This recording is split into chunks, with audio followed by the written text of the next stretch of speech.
Welcome to another edition of the Lunch Break, also known as the Houston Roundball Review Takeover, powered by JM&E, and also courtesy of the BS3 Network. I am, of course, KG Chris Gardner, owner of the Houston Roundball Review. Thank you for chiming in. Thank you for joining me today on this Thursday, Friday Eve. I'm going to talk a lot of different stuff. I'm going to talk some baseball, which is a rarity for me if you know me and follow me, because baseball is not my thing and has not been my thing since I was 10 or 11 years old. But today I'm going to talk some baseball. You watching this show on YouTube, Twitch, Twitter, Fire TV, and yes, Roku, courtesy of BS3 TV, BS3 Network. If you have a Roku streaming device, simply download BS3 TV. If you don't, you can go to bs3network.com or bs3tvlive.com. I'm going to put this on the screen. I'm going to do a better job of promoting myself, the Houston Roundball Review, hopefully generate more advertisers, orders for merch, interest, subscribers, viewers, all those good things are part of a business right here. When I say and have said, I am not new to this, I am true to this. New achievement, 5 million views on the Houston Roundball Review YouTube channel. That's 5 with 6 zeros. 5 million views. That's not all Cougars coverage, Rockets coverage, H-Town teams. It's NBA content, WNBA content, NCAA content. One more time. 5 million views on the Houston Roundball Review YouTube channel. Rockets aren't even playing, not in the playoffs. This month alone, I'm almost at 200,000 views on the Houston Roundball Review YouTube channel. And these first 5 months, I think I'm close to 1 million views on the Houston Roundball Review YouTube channel. So one more time. Brandon, how you doing, my man? Wanda Polk, how are you? If you're serious about advertising, and I mean serious, don't waste my time. I've had folks the last few months waste my time. Yeah, I'm going to do it, KG. I'm going to support you. Then ghost me. Don't waste my time. Seriously, do not waste my time. 5 million views. 1 million this year. Going to apply for the Big 12 football media day in Vegas. Hope to get approved for that. Cougars, of course, are in the Big 12. Football, Coach Willie Fritz will be talking to the media on Wednesday, July 10th. Hope to be there for that. Want to come along for the ride? Email me, kgardner@thehrr.com. One more time. I am not new to this, but I am very, very, very, very, very true to this. Thank you, Miss Wanda. Brandon, thank you very much. I appreciate that. And I am indeed blessed. I'm blessed. I'm still here. 52 years on this earth, still here. A lot of struggles, going through some right now, but I'm still here. Rex, thank you as well. Welcome. Got a lot of folks chiming in today. Salute. Welcome. It's going to be a different 55 minutes or so on today's Houston Roundball Review Takeover. First part of the show is generally about any news related to my alma mater, the University of Houston. Sorry, Mr. Gibson. I know it's the Ohio State, but it's also the University of Houston. I'm a Houston Cougar, a proud Houston Cougar alum. This info was official last Thursday afternoon. Want to mention it again. It's been on the website, of course, at HoustonRoundballReview.com. Coach Huey and the staff announced the signing of Kiera Edmonds, 6'2" forward, transfer from Wagner College. She was a freshman this past season at Wagner. 26 games played, 18 starts, averaged 8.4 points, 7.2 rebounds, shot 46.1% from the floor, and made 2/3 of her free throw attempts. She was named to the Northeastern Conference All-Rookie team.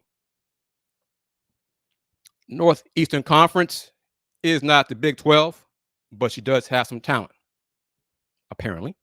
So wish her the best of luck. Here, she's a Coug now. Life in the Big 12 is different. We'll see if she can adjust to it, and we'll see how she fits in with the team and in the conference. She will have 3 years of collegiate eligibility remaining for Coach Huey and the staff. Put this out there. This was announced, I think, May 28th. Local product from Bel Air High School, HISD. I am a product of HISD high schools, and I used to be proud to say that, but I won't digress of how things are going now. But anyway, Shelton Henderson has been named, or was named, to the USA Basketball U18 national team. Kudos to him. Why do I mention that? Because he was he is a 2024 Guy V. Lewis Award top 10 finalist. He was named to the 12-member 2024 USA Basketball Men's UA national team. The team will compete at the 2024 FIBA U18 Men's America Cup from June 3rd to 9th in Buenos Aires, Argentina. Haha. All 12 athletes are making their national team debuts with USA Basketball. So salute to Shelton and the 11 other young men who were named to the roster, and good luck to them. Leading the 2024 USA U18 national team is head coach Tommy Lloyd, Arizona. He is assisted by Grant McCaslin, Texas Tech, and Micah Shrewsbury, head coach from Notre Dame. So salute to all of them. Good luck to them.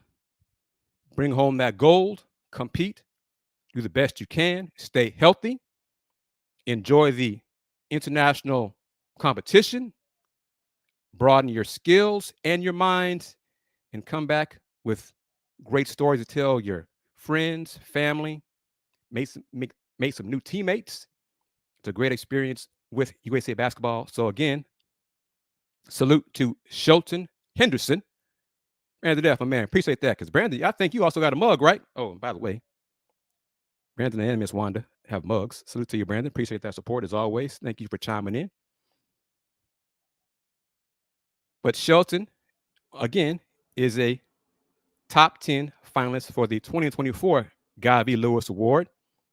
And I also want to acknowledge this. He was one of 5 juniors who were finalists for the 2024 Guy V. Lewis Award. So there's a chance those 5 young men could be finalists again as seniors this coming year in high school. Joining Shelton from the junior class, or the class of 25, John Clark from Klein Kane, Michael Collins from Shadow Creek, Montana Wheeler from Houston Christian, who has been a 2-time finalist for the Guy V. Lewis Award, and Sebastian Williams Adams from St. John's. All of them are skilled, talented. If you're wondering, the Guy V. Lewis Award goes to the top boys high school player in the greater Houston area. And I am on that committee, have been since the beginning. The award has been around since, what is it now? 2011, I think. Been a long time. We've done a much better job promoting it, getting more national recognition for the award. It is a big deal. It is an honor to be named a finalist for the award. We generally announce top 50 finalists, a watch list around November or so. So look for that on the GuyVLewisAward.org website. And then we'll pare it down throughout the season from 50 to 25 and then 10. And we'll have those 10 finalists and their families, coaches attend an award reception. And that's where we will announce the winner next year for the winner of the 2025 Guy V. Lewis Award. And I feel fairly confident the 5 young men I named might be 5 finalists again for the 2025 award. Just saying. I don't pick that part of it. My part is media relations, press releases, that kind of stuff. I have no weight in who's going to be a finalist. That's another part of the committee who does that. Just an FYI for you on that. Okay. We're going to talk some NBA playoffs. Western Conference Finals. Boston come from the East. had a nice, kind of smooth ride. They didn't have as many injuries as their opponents, but that's not their fault. It's the attrition part of the playoffs. You you play who you face and get those 4 wins and move on. That's part of basketball, part of pro sports. But earlier this week, news was announced that's near to my heart. As a black man, and some folks might not like that right there. That's you. That's a you problem. That's not me. But kudos to Major League Baseball for announcing this, making it official, incorporating Negro League stats into the MLB record book. So these next few slides are all courtesy of Anthony Castro Vince from MLB.com. And the quote right there to start off is important. And I might get on my soapbox for a moment. It's my show. Quote, the Negro Leagues were a product of segregated America, created to give opportunity where opportunity did not exist, said Negro Leagues expert and historian Larry Lester. As Bart Giamatti, former commissioner of baseball, once said, quote, we must never lose sight of our history insofar as it is ugly, never to repeat it, and insofar as it is glorious, to cherish it, end quote. One more time. We must never lose sight of our history insofar as it is ugly, never to repeat it, and insofar as it is glorious, to cherish it, end quote. Now, there are some folks, I'm not going to name names. You know who I am. You know what I believe, where I stand. There are some folks who want to ignore history in America, act like it never happened. I'm not one of those folks. I acknowledge it. I choose to learn from it and hope to never repeat it. That's how you grow and get better as people and as society. On to the slides. What were the Negro Leagues? Prior to the debut of Jackie Robinson with the Brooklyn Dodgers in 1947, the American and National Leagues were, like so much of society, segregated. Unable to pursue playing careers in those leagues, black players formed leagues of their own, beginning in 1920 with the 8-team Negro National League founded by Andrew Rube Foster. And I'm going to take a moment. Growing up, I learned about the Negro Leagues from my grandfather, reading, watching just baseball. I was a baseball fiend until I was 10, 11 years old, and then I got the basketball bug. And then learned more about the Negro Leagues from working with the Hall of Famer, Mr. Ralph Cooper. I learned a lot from Ralph then, and I still learn a lot from Ralph now. So this is a big deal to us, baseball fans, people like me, people like Ralph, and America overall. Back to the slides. Over the next 30 years, a variety of Negro Leagues came and went. The Negro World Series was held from 1924 to 1927, featuring the champions of the Negro National League against the champions of the Eastern Colored League, and again from 1942 to 1948, featuring the champions of the second iteration of the Negro National League against the champions of the Negro American League. All told, the Negro Leagues produced 37 eventual members of the National Baseball Hall of Fame. Jackie Robinson's integration of MLB marked the beginning of the end for the Negro Leagues. And honestly, there are some folks, Mr. Cooper's age and up, who really lament that day of Jackie Robinson in a sense because it was the beginning of the end for the Negro Leagues. because all the talent, the top tier talent, went to the majors. Why are the Negro Leagues being added to the historical record? First part right there says a lot and chimes in with what Rex 32 commented. It's a long time coming. Essentially, to right a wrong.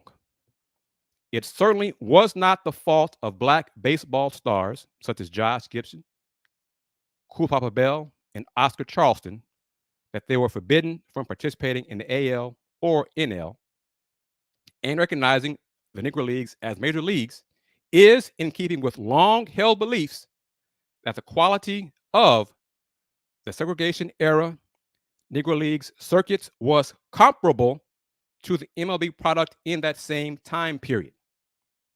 In recent decades, the tireless work of researchers combing through newspapers, scorebooks, and microfiche. Well, microfiche, that's dating myself right there, reading that microfiche, led to the expanded availability of Negro League statistics, culminating most notably in the expansive database compiled by seam heads and made it viable to include these leagues in the historical record. Which Negro Leagues will be included in the official record? There are 7, and they operated between 1920 and 1948. The reason for the starting point is that attempts to develop Negro Leagues prior to 1920 were ultimately unsuccessful and lacked a league structure. And 1948 was deemed to be a reasonable endpoint because it was the last year of the Negro National League and the segregated World Series. After that point, the Negro League teams and leagues that had endured were stripped of much of their talent. That's a fact. Here are the 7 leagues. The Negro National League, first one, from 1920 to 31. The Eastern Color League, from 1923 to 1928. The American Negro League, 1929. The East-West League, 1932. The Negro Southern League, 1932. The Negro National League, second iteration, from 33 to 48. And the Negro American League from 1937 to 1948. Here's something that I did not know.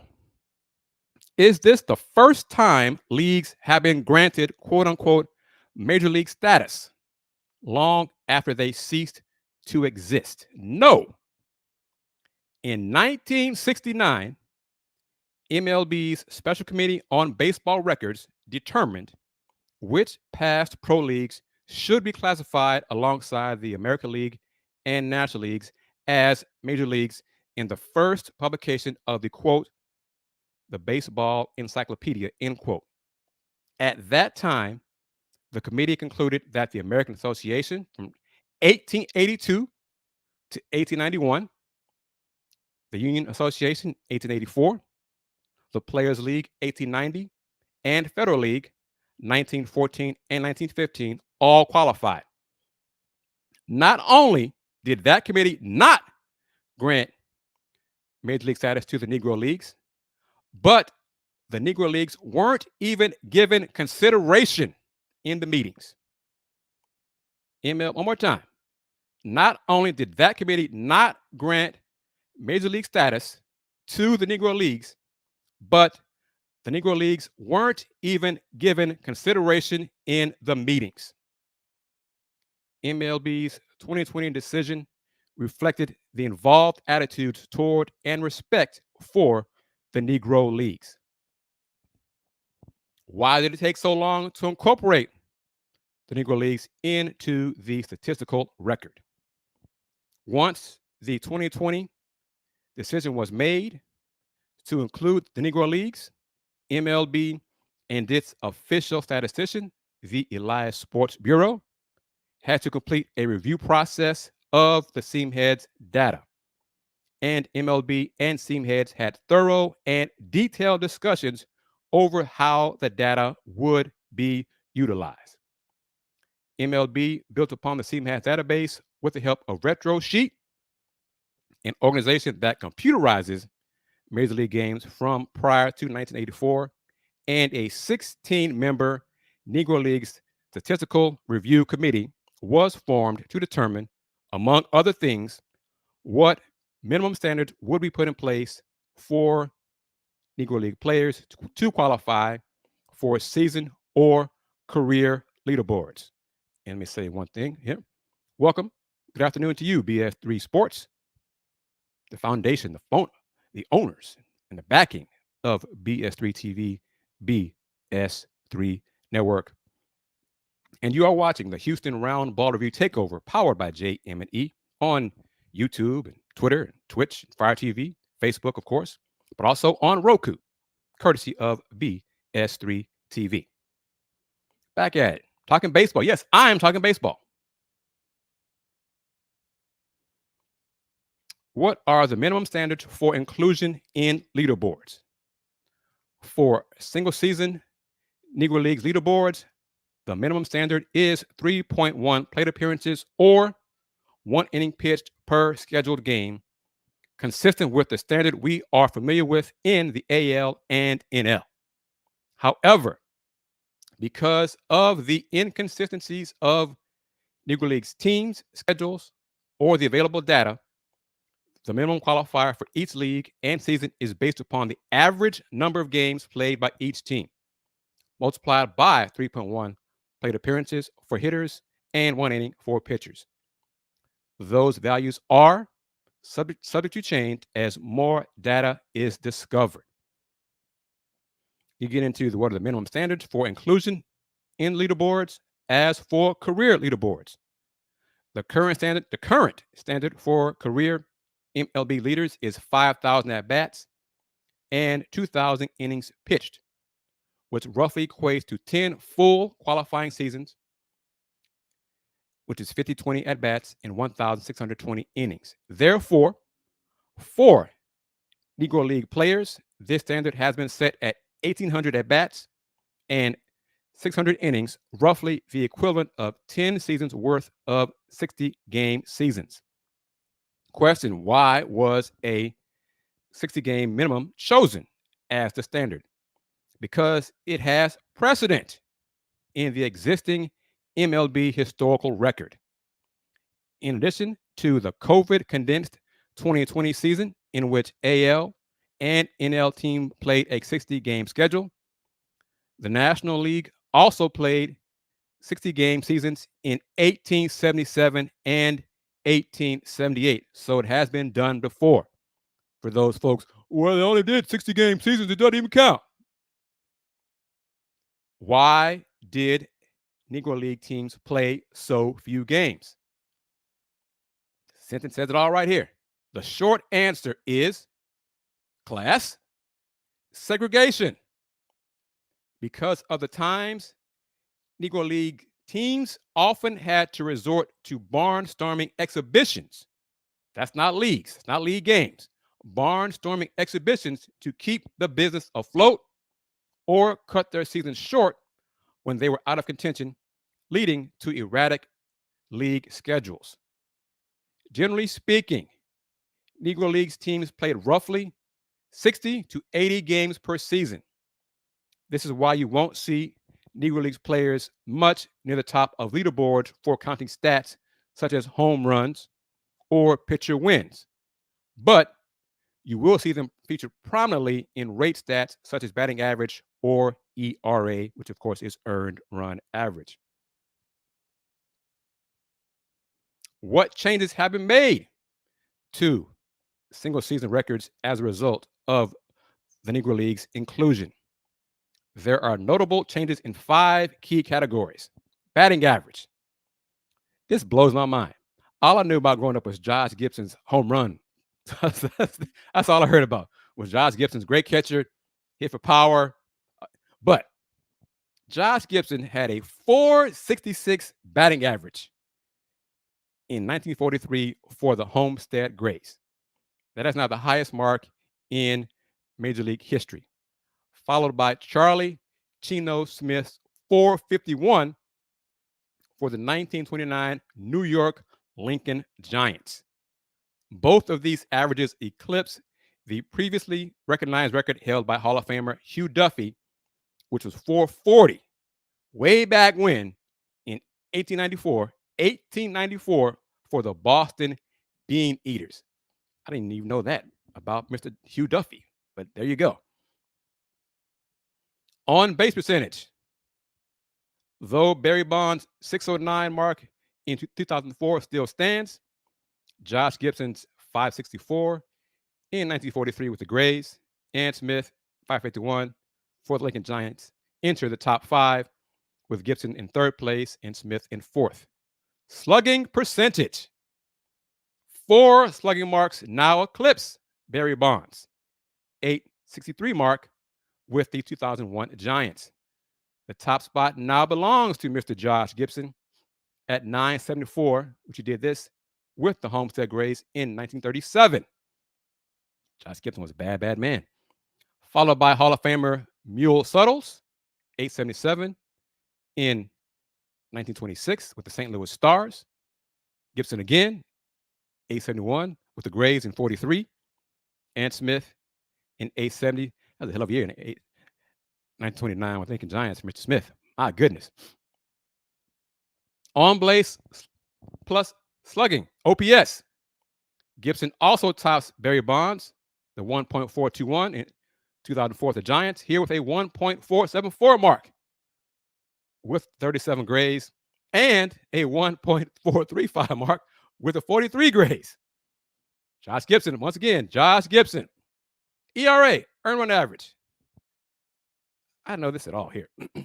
The single season best still belongs to Hall of Famer Tim Keefe. Who knew this? Chime in if you heard about Tim Keefe, if you are a baseball historian.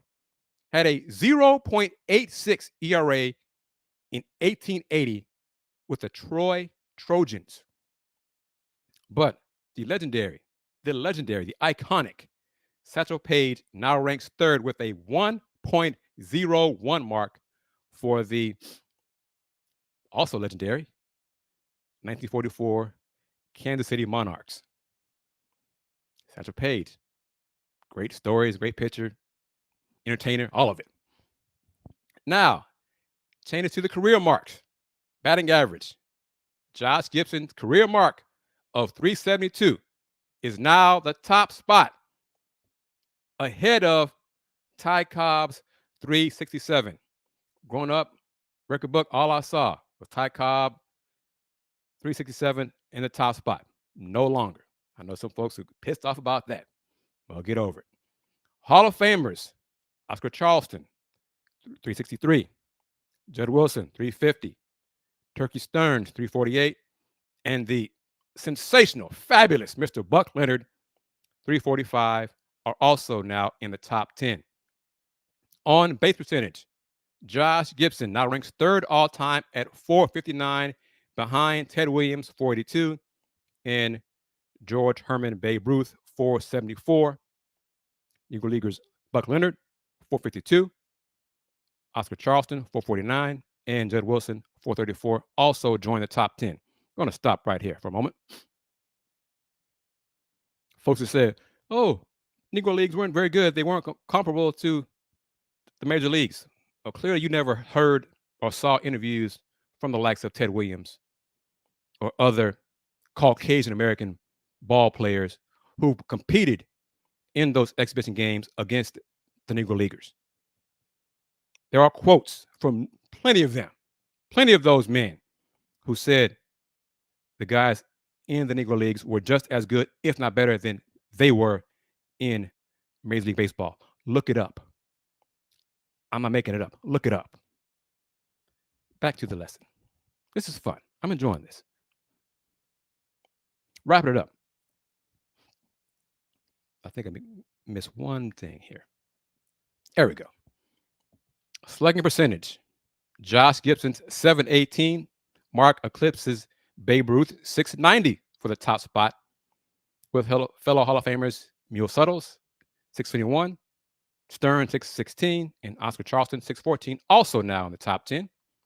OPS, Josh Gibson's 1.177 mark is now the all-time best, ahead of Babe Ruth 1.164.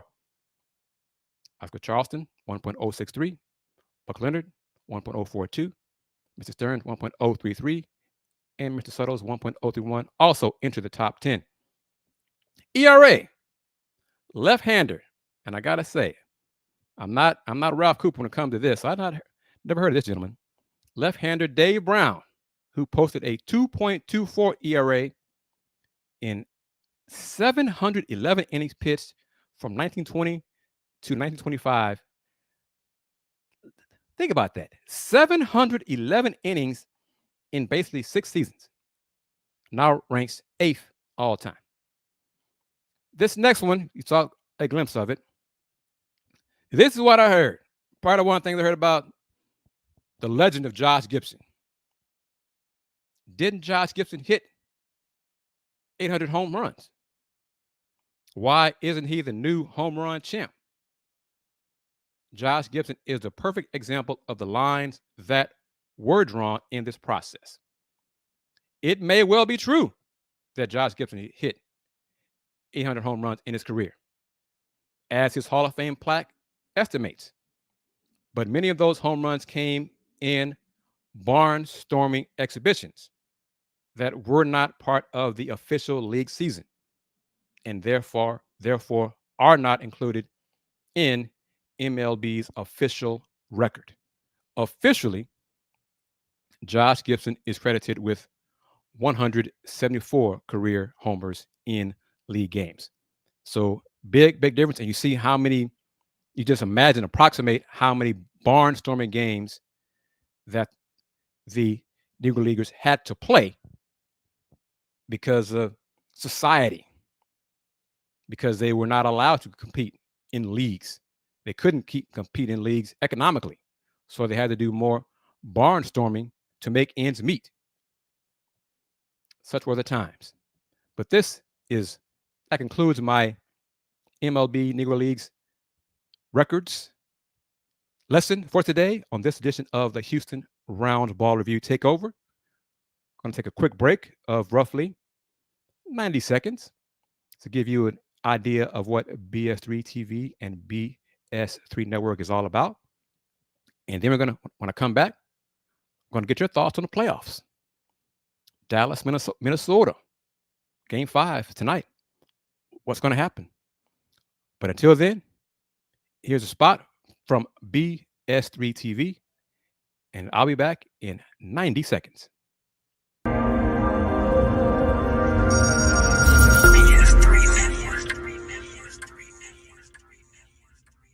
BS3 Network, changing the way you watch TV.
Welcome back to the Houston Roundball Review Takeover of the Lunch Break, powered by JM&E, and also, of course, the BS3 Network. I am KG Chris Gardner, owner of the Houston Roundball Review.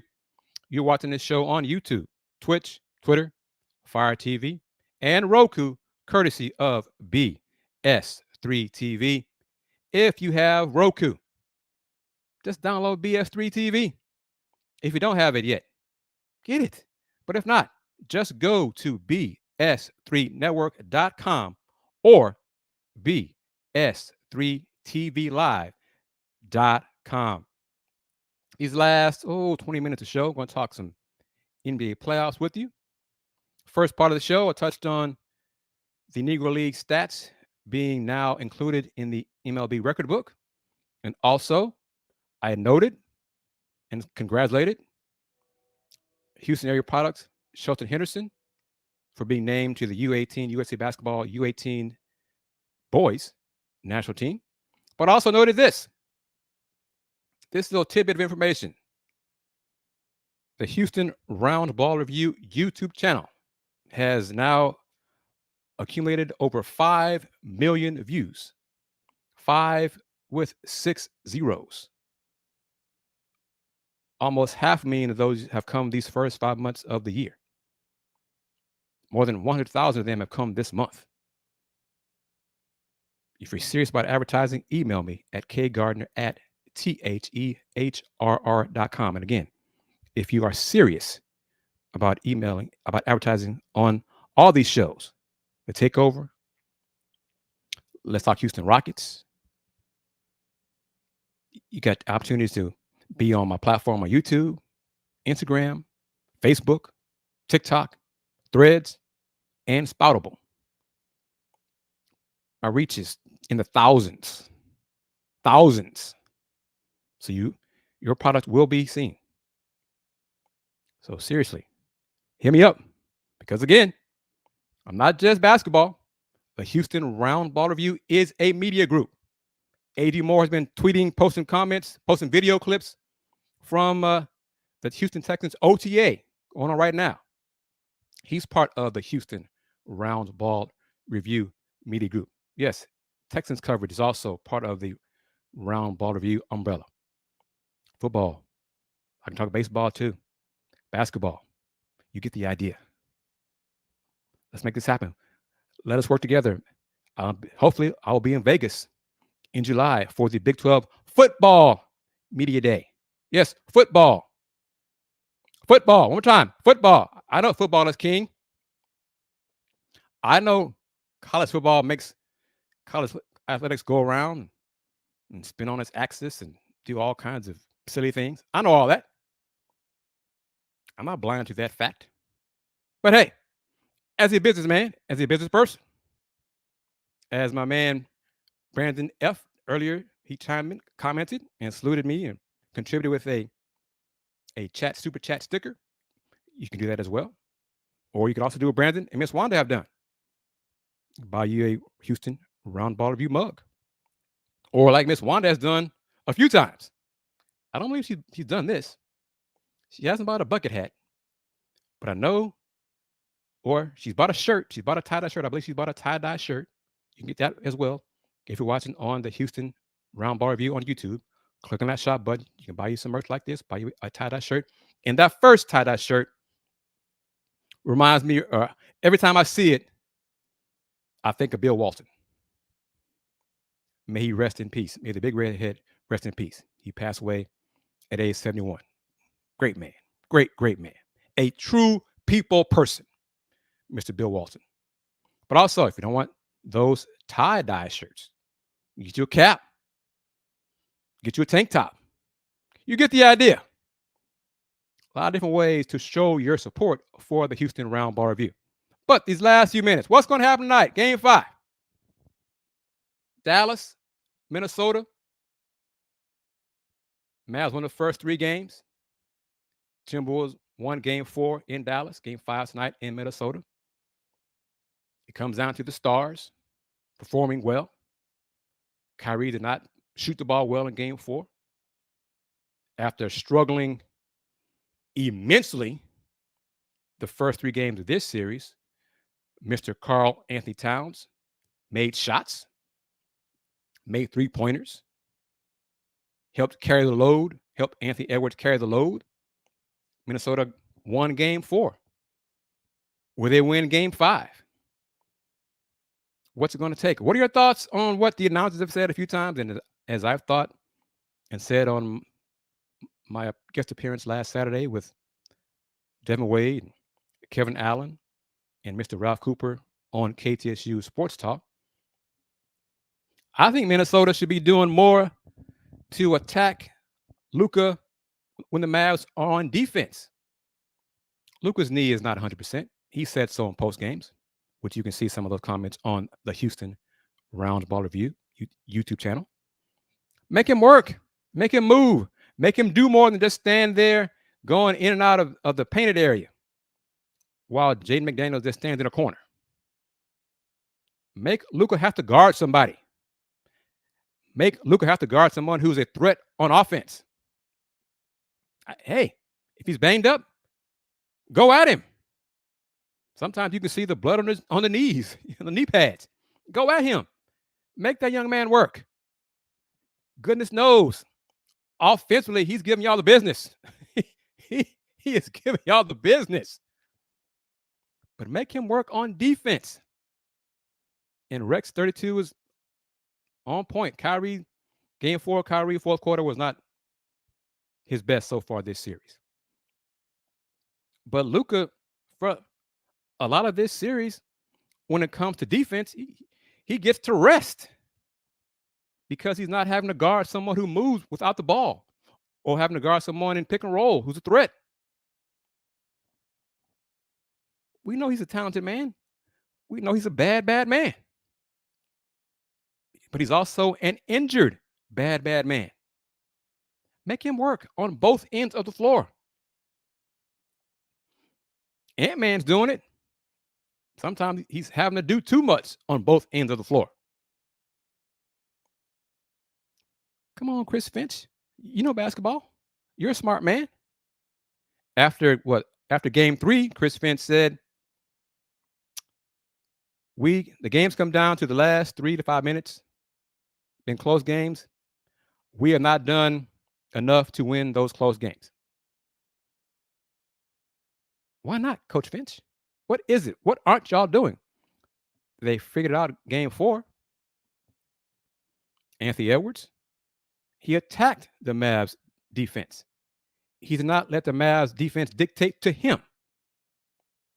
He didn't just stand and back up dribbling to the half court line, surveying the floor against the Mavs double teams. He got into the paint. He made the defense collapse to him. He kicked it out to his teammates, and they made shots like Cat did, Karl Anthony Towns. Getting into the paint is a key to success on offense. And Rex 32 and anyone else watching, what are your thoughts? What are your opinions? What Minnesota should be doing to lessen all these lob opportunities Dallas is getting? Derek Lively is living off alley-oops. I mean, it's just, you can count the number of dunks. It is ridiculous how many dunks the Mavs get every game. Every game. What, 5, 6, 7 dunks? High screen and roll. And Rudy Gobert seems not to know what he's doing, or he's stuck in no man's land. Should I be out on Luka? Should I be out on Kyrie? Or should I back up against my man? What should I be doing? What? Help me, please. Help me. Lob, dunk, lob, dunk, dunk, lob, dunk, alley-oop, dunk, dunk, dunk, dunk. This is the NBA, man. This is the NBA. Y'all can figure out how to stop Daniel Gafford, Derek Lively, sometimes Derek Jones Jr. Just lob. Daniel Gafford, and he's become, boy, I wish one of my viewers from the Let's Talk Houston Rockets was chiming in, because he pushed for the Rockets should trade for Daniel Gafford like in December, January. Gafford is he's feasting, feasting, feasting. Rex says Rudy and Cat got to protect the paint and stop getting switched on to the guards. They got to figure it out. And I've said this, I've learned this over my years covering basketball and observing. Good players, good ball handlers in pick and roll. Once they get their defender on their hip, on their back, that defender is toast. Toast. Unless his teammate hedges, blitzes, whatever you want to call it, the ball handler to allow him time to get back in front of the ball handler. But backtracking just keeps the ball handler, allows the ball handler to continue to have the defender on his hip behind him. That guy's out of the play. It's out of the play. It's not going to happen. So Minnesota has to do a better job of either blitzing the ball handler to allow the defender to get back in front of the ball handler, or put a body on the lob threat. The baseline help got to be over there quicker, because there's so many dunks. It's ridiculous. It's great to see. It's fun and it's exciting. But from a defensive perspective, y'all got to figure this out. It's 4 games in. Y'all still giving up lobs constantly. It's almost like whenever Luka wants to do it, just call it pick and roll. If Rudy's on the floor, I'll call pick and roll with Rudy's man involved, my teammate involved. He'll be backing up.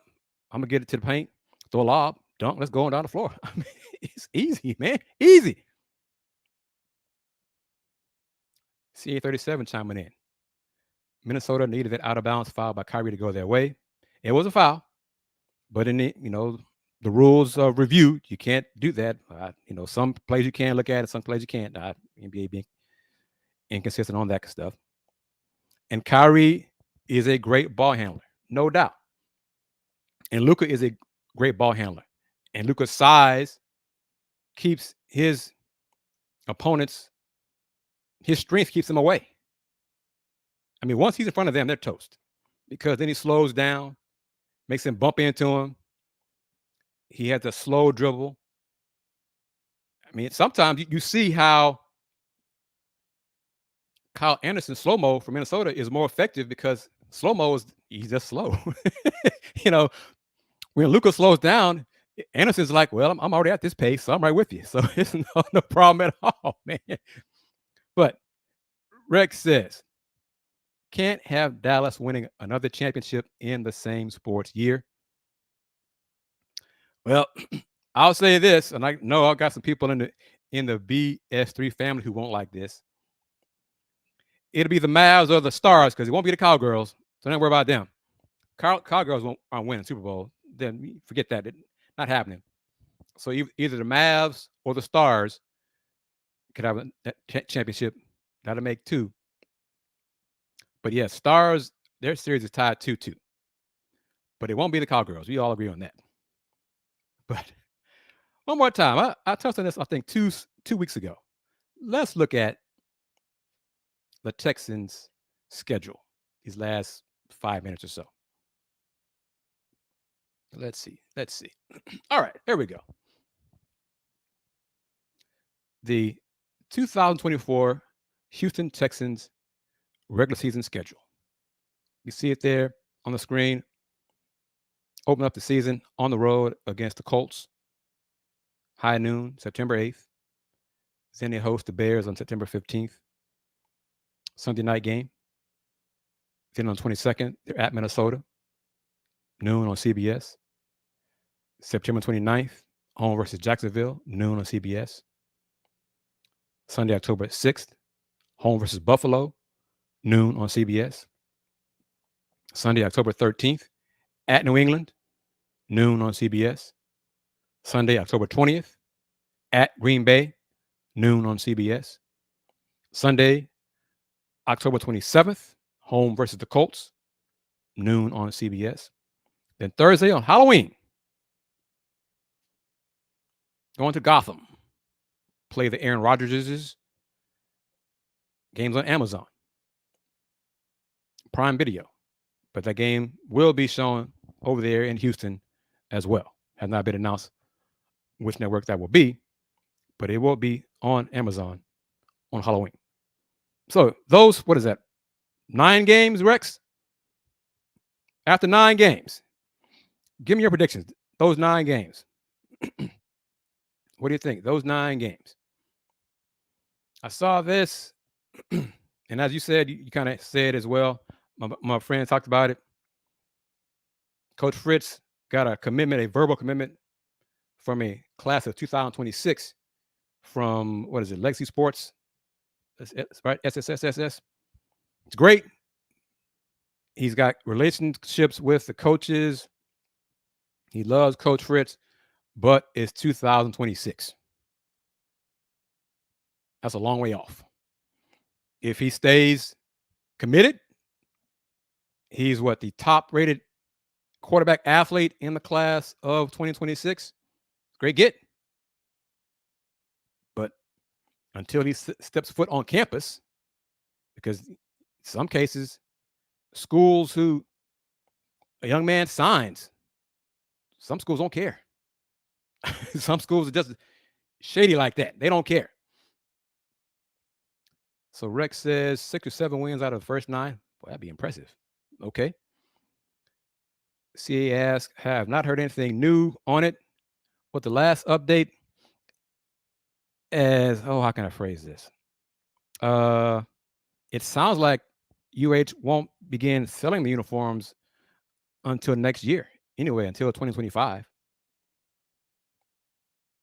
So kind of all the excitement about challenging the Shield, but it sounds like the merch won't be made available until 2025. I think that's, another missed opportunity. And oh, by the way, this is a PSA. As a Houston Cougar alum, renew your season tickets for men's basketball. I think that started on the 28th. But also you can buy your football tickets, volleyball tickets. Support the other UH athletic teams and programs. So what is it? Do I have that? I don't know if I have that slide anymore. Let me see if I had it last week. This slide with the phone number. What is it? 713-GO-COUGS, I believe that's what it is. 713-GO-COUGS. Let's see. There we go. 713-GO-COUGS. 713-462-6647. So yes, call that number. Buy your football tickets. Buy your men's basketball tickets. Buy your women's basketball tickets. Buy volleyball tickets. Support the Cougs. Rex said, basketball season tickets renewed easily. That's good to hear. And I heard that the price went up. Be expected. It's a marquee team, a nationally ranked team, a team ready to compete, if healthy, for a national championship. I'll say this. Waiting for the press release for the Players Era Festival to be announced with all the details. But yes, the Cougs are in it. Contract has been signed. The Cougs will play. There will be 20 Big 12 men's basketball conference games. 20. The Cougs will play 5 Big 12 teams twice. And then the other 10, one each. Okay? They'll play 11 non-conference games. We got, I think right now, 2 in Vegas, part of the MTE, the Players Era Festival. 1 game will be in downtown Houston at Toyota Center. Opponent still TBD, but there will be a game at Toyota Center. So it's coming together. The schedule is coming together. Waiting for the announcement. I reached out to Matt Nolander to see if he heard any more specifics about when the press release announcing the details of the Players Era Festival will be finalized. Hadn't heard back yet from Matt. Matt, of course, is with CBS Sports, and I interviewed him a couple of weeks ago, and you can watch that interview, of course, on the Houston Roundball Review YouTube channel. Reminder, I want to congratulate Shelton Henderson from Bel Air High School for being one of the 12 young men named to the U18 national team. He's the only Texan on the squad. The team will compete and Shelton is 6'5", 6'6". Wow, 205, I think 210 and 220. One of the top players, top 50 in the country for the class of 2025. But he's also a finalist of the 2024 Guy V. Lewis Award, and I think he'll be one for the 2025 Guy V. Lewis Award. So congrats to him. I think the video board will be ready for football. They're going to have an announcement tomorrow. I won't be able to make it, but some more announcements, press release and everything. Press event will be on campus at the football stadium on Friday, May 31st. And for those wondering, Shelton told me back at the award reception, and he confirmed it with, I think, On3, that he plans to announce his choice at the end of the summer session of hoops. So you call that grassroots hoops. It's not really AAU hoops, but he says he's going to announce his college choice at the conclusion of this summer circuit. So look for that.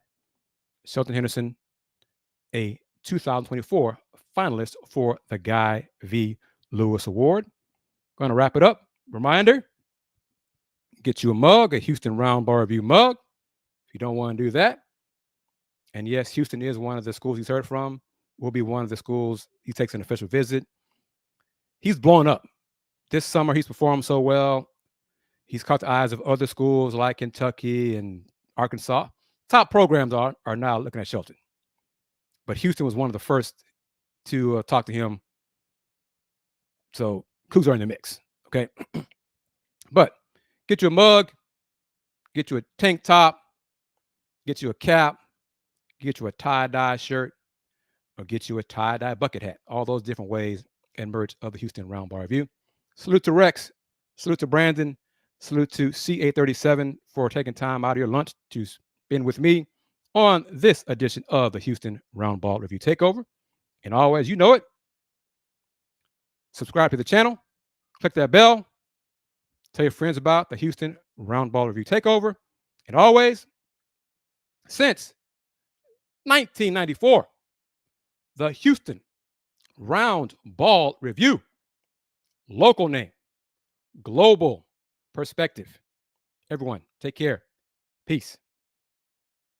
It's Sybil Wilkes with what you need to know. Today is Thursday, May 30th, 2024. Number one, with just over 5 months before the consequential November 5th presidential election, President Joe Biden and Vice President Kamala Harris kicked off the launch of Black Voters for the Biden-Harris campaign. The president and vice president met in Philadelphia, the city of brotherly love and sisterly affection, to build upon their once significant support of Black voters. The campaign appearance took place at Philadelphia's Girard College, a majority Black college prep school. And joining President Biden and Vice President Harris was rising Democratic star Maryland Governor Wes Moore. Number two, Google recently implemented significant search algorithm updates, culminating in AI overviews for user queries. The updates aim to improve user experience but have sparked a debate about their potential effect on the web. AI overviews have affected website traffic, with popular sites experiencing declines, while user-generated content platforms have seen increases.